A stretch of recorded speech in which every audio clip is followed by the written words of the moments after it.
Hello guys, मैं हूं doctor Chandrashekhar Verma. आज इस वीडियो में हम बात करेंगे म्यूकरमाइकोसिस के बारे में, जिसे कॉमनली ब्लैक फंगस भी कहा जाता है। इस वीडियो में हम डिस्कस करेंगे कि कैसे ब्लैक फंगस क्या होता है और इसके रिस्क फैक्टर क्या क्या हो सकते हैं, इसका डायग्नोसिस कैसे किया जाता है एवं ट्रीटमेंट कैसे किया जाता है। ये सब कंप्लीट जानकारी इस वीडियो में आपको दिया जाएगा।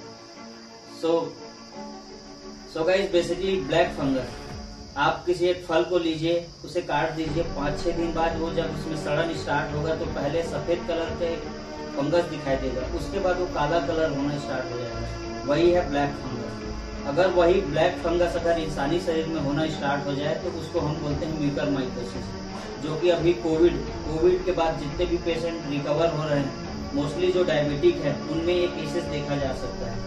और अभी तक इंडिया में लगभग 1000 से 2000 केसेस पाया गया है। कई स्टेट में इसे एपिडेमिक भी घोषित किया गया है, जैसे कि राजस्थान। सो गाइस, अब बात करते हैं रूट ऑफ इन्फेक्शन के बारे में। Generally black fungus inhalational route से ही फैलता है, जिसमें कि आप जैसे सांस ले तो नेजल रूट से हो गया या ओरोफेरिंजियल रूट से, इसमें इन्फेक्शन देखा जाता है। सो बेसिकली आप सोच रहे होंगे कि कोविड के बाद म्यूकरमाइकोसिस इतना स्प्रेड क्यों हो गया है।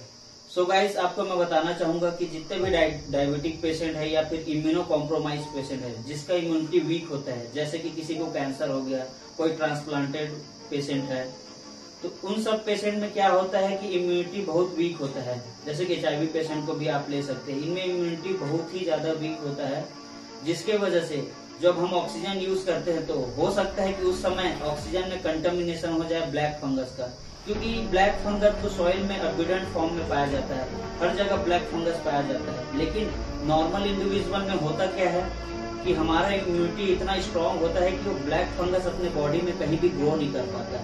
लेकिन जो इम्यूनिटी जिसका लो होता है, इम्यूनो कॉम्प्रोमाइज स्टेट में जो भी पेशेंट होते हैं, उनके शरीर में मैक्रोफेज जो होता है वो फैगोसाइट नहीं कर पाता फंगस का, इसीलिए उसके बॉडी में ग्रोथ होना स्टार्ट हो जाता है। ये कोविड के कारण इसलिए हो सकते हैं, या तो ऑक्सीजन कंटामिनेटेड हो ब्लैक फंगस से, या फिर जो ह्यूमिडिफायर यूज करते हैं, जो ऑक्सीजन के साथ थोड़ा सा पानी मिक्स करके देते हैं, जो भी वेंटिलेटर में पेशेंट रहते हैं, तो हो सकता है ह्यूमिडिफायर में ब्लैक फंगस से इन्फेक्टेड हो, या फिर अच्छे से क्लीन ना किया हो। और हो सकता है कि इंडोट्रेकियल जो ट्यूब होता है वो स्टेलाइज ना हो, क्या पता उसमें ब्लैक फंगस से कंटामिनेशन हो सकता है। और तीसरा है गाइस कि प्रोलॉन्ग यूज ऑफ स्टेरॉइड। जैसे कि हम कोविड में जानते हैं कि 2 ही थेरेपी है जो काम करता है, एक ऑक्सीजन थेरेपी और स्टेरॉइड थेरेपी। सो अगर हम स्टेरॉइड थेरेपी ज्यादा देर तक यूज करें तो उससे क्या होता है, हमारे बॉडी में इम्यूनिटी कम हो जाता है, इससे ब्लैक फंगस होने के चांसेस बहुत ज्यादा बढ़ जाते हैं। सो गाइस, अब बात करते हैं इसके क्लिनिकल फीचर के बारे में। गाइस, आपको मैं बता दूं कि ब्लैक फंगस जितना जल्दी हो सके उनका ट्रीटमेंट स्टार्ट होगा, उतना बेस्ट आउटकम होगा। अगर अर्ली फेज में हम डायग्नोज करके अगर किसी पेशेंट को ट्रीट कर रहे हैं तो उसका आउटकम बहुत अच्छा होता है। लेकिन लेट फेज में क्या होता है कि पूरे सर्जिकल डिब्राइडमेंट करना पड़ता है, उस बॉडी पार्ट को काट कर निकालना पड़ता है, खासकर आंख में। सो गाइस, इसके क्लिनिकल फीचर के बारे में जानते हैं। तो पहला है नेजल ब्लॉक। हो सकता है कि आप कोविड से रिकवरी हुए होंगे तो आपको नेजल ब्लॉक अगर आना स्टार्ट हो रहा है तो अर्ली सीक करें, मीन्स डॉक्टर से कंसल्ट करें। आपको साइनोसाइटिस भी हो सकता है, पेरी ऑर्बिटल रीजन में स्वेलिंग भी हो सकता है, और नेजल ब्लीडिंग भी हो सकता है, और कई केस में सेलुलाइटिस भी हो सकता है। और गाइस, अगर आपके नाक से काला कलर का अगर कुछ भी डिस्चार्ज हो रहा है, या फिर आपके नाक में काला काला अगर उसमें दिखाई दे रहा है, तो जरूर मेडिकल अटेंशन लीजिए और अपने डॉक्टर को दिखाइए। अब गाइस, बात करते हैं कि रिस्क फैक्टर के बारे में। गाइस, मैं आपको बताना चाहूंगा कि म्यूकरमाइकोसिस नॉर्मल इंडिविजुअल को अफेक्ट नहीं करता, इसलिए आपको डरने की बात नहीं है। लेकिन जो मैं लिस्ट बताऊंगा, अगर जो पेशेंट इस लिस्ट में आते हैं उनको डरने की बात है, बाकी कोई दूसरा इंडिविजुअल को डरने की बात नहीं है, क्योंकि इसका प्रिवलेंस रेट बहुत कम है। ये सिर्फ जिसका इम्यूनिटी कम होता है उसको ही टारगेट करता है। उसमें लिस्ट में आपको बताना चाहूंगा, पहला जो लिस्ट है HIV patient with covid positive. अगर कोई HIV पेशेंट है और उसको अगर कोरोना वायरस इन्फेक्शन हुआ है तो वो सबसे ज्यादा वल्नरेबल ग्रुप में है, मीन्स इसको म्यूकरमाइकोसिस इन पेशेंट को होने के चांसेस बहुत ज्यादा है। दूसरा है अनकंट्रोल्ड डायबिटीज, जिसका ब्लड शुगर लेवल कंट्रोल नहीं हो रहा है और उनको डायबिटीज है, वो सबसे हाईएस्ट रिस्क ग्रुप में आते हैं।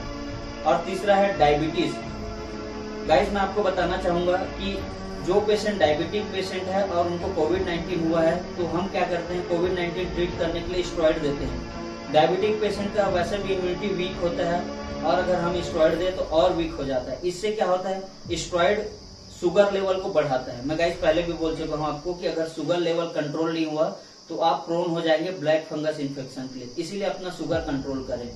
और हम जब स्टेरॉइड देते हैं तो वो शुगर लेवल और हाई कर देता है। सो गाइस ट्रीटमेंट के दौरान अगर शुगर लेवल आपका हाई हो रहा है तो आप शुगर लेवल जरूर कंट्रोल करें। और तीसरा है गाइस कैंसर पेशेंट। और चौथा है ऑर्गन ट्रांसप्लांटेशन पेशेंट, जिसमें ऑर्गन ट्रांसप्लांट हुआ है, वो पेशेंट हाई रिस्क ग्रुप में आते हैं।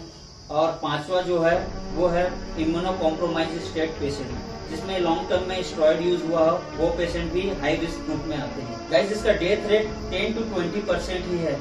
और गाइस अगर ये बीमारी हो गया तो जान का खतरा ज्यादा नहीं है, लेकिन जो वीक इम्यूनिटी वाले हैं उनमें खतरा ज्यादा है। और अगर आंख को इन्वॉल्व किया है तो वही 20 से 30% का अराउंड रिस्क रहता है कि वो पूरे आंख को डैमेज कर देता है। सो इसका प्रिवेंशन ही बेस्ट मोडालिटी है। और इसका डायग्नोसिस कैसे किया जाता है, डायग्नोसिस के लिए जनरली KOH माउंट यूज किया जाता है, जिसे हम माइक्रोस्कोप में देख सकते हैं, या फिर PCR के थ्रू हम जो जैसे कोविड टेस्ट करते हैं वैसी PCR टेस्ट से भी म्यूकरमाइकोसिस डायग्नोस किया जा सकता है। और कल्चर भी करके हम म्यूकरमाइकोसिस को डायग्नोस कर सकते हैं। अब गाइस बात करते हैं इसके ट्रीटमेंट ऑप्शन के बारे में। सो ट्रीटमेंट के लिए सबसे जो बेस्ट अभी ड्रग है अपने पास वो है liposomal amphotericin B।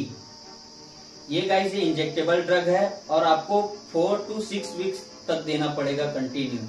Amphotericin B के साथ साथ आपको सर्जिकल डिब्राइवमेंट भी करवाना पड़ेगा, क्योंकि म्यूकरमाइकोसिस क्या करता है, ये आपके बॉडी को पूरा सड़ा देता है। तो जो जितना भी पार्ट नेक्रोज है या फिर सड़ा हुआ पार्ट है उसको सर्जरी करके निकालना पड़ता है।